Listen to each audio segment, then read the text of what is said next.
good morning and thank you for tuning in. You're watching Live and Breaking. I'm Suesha Samt. We get you all the top stories we are tracking for you this Wednesday morning as we also begin with Omar Abdullah, who's all set to take oath today, and we have more news coming in on that front as we are learning that along with him only 4 other ministers who will take oath.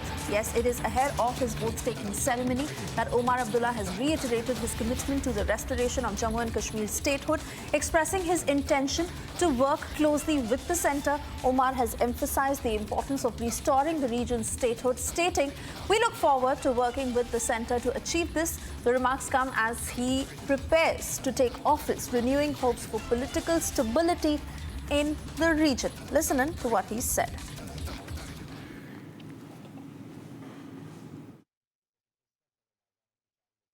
I have some strange distinctions. I was the last Chief Minister to serve a full 6-year term. Now I'll be the first Chief Minister of the Union Territory of Jammu and Kashmir. The last distinction, as in the one of serving 6 years, I'm quite happy about. Being a Chief Minister of a Union Territory is a different matter altogether.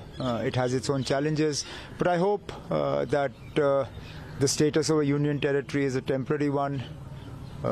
We look forward to working in cooperation with Government of India to resolve the people's problems, and the best way to do that would be to start by restoring statehood to Jammu and Kashmir. In fact, we are also learning that Omar Abdullah's new ministry will not include any Congress or independent MLAs as of today. The cabinet is expected to reflect Abdullah's vision with a focus on fresh faces. This new lineup is set to highlight Omar Abdullah's stamp on governance as he takes significant steps to shape the future of his administration.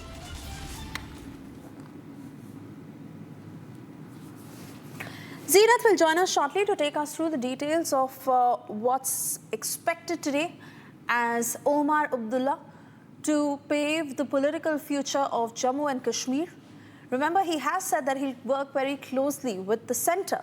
But what exactly are his aspirations and how that will align with the centre is now the question on everyone's mind. So far, we understand that today he is set to take oath and 4 others along with him. Zeenat is with us on the broadcast to take us through the details. Zeenat, most importantly, the one question on everyone's mind, given the abysmal performance of the Congress in the Jammu and Kashmir elections and the NC also calling them out, but given the fact that they were in an alliance, how much of the share of the pie would the Congress get?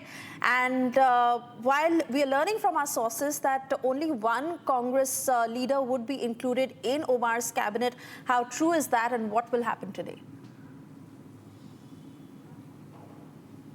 See, Suesha, we have to see the kind of performance that these both political parties who had come into the pre-poll alliance delivered in Jammu and Kashmir. Kashmir has given a complete majority and the mandate to the National Conference, and similarly the majority and the mandate has come to BJP. As far as the Congress share is concerned, Congress was able to only take 6 seats, which means their performance was below average. As far as the ministerial berth are concerned, we are picking from the sources, though this is a source-based information that comes in, that Congress will be giving the outer support to the National Conference. This can also be because of the poor performance, though Congress had been demanding the 2 ministerial berth, for which we are picking the National Conference had agreed to 1, but then some big internal bickerings had taken place, because of which it seems that the Congress will be giving now the outer support to the National Conference. As far as today's oath ceremony is concerned, we are picking from the sources that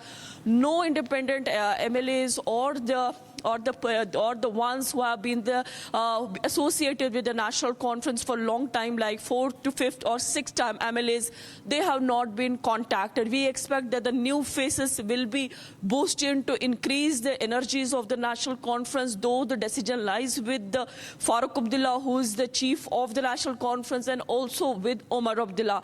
See, as far as Omar is concerned, you remember in 2008 when he took over as the Chief Minister, then Jammu and Kashmir was a state, and he was the youngest Chief Minister of the country. And today, when he is taking the oath almost after 16 years, he's again the first Chief Minister of the Union Territory this time, because after the abrogation of Article 370 and 35A, Jammu and Kashmir was downgraded to union territory and bifurcated into 2 union territories. A lot of challenges for the Omar Abdullah once he takes over as the Chief Minister of Jammu and Kashmir.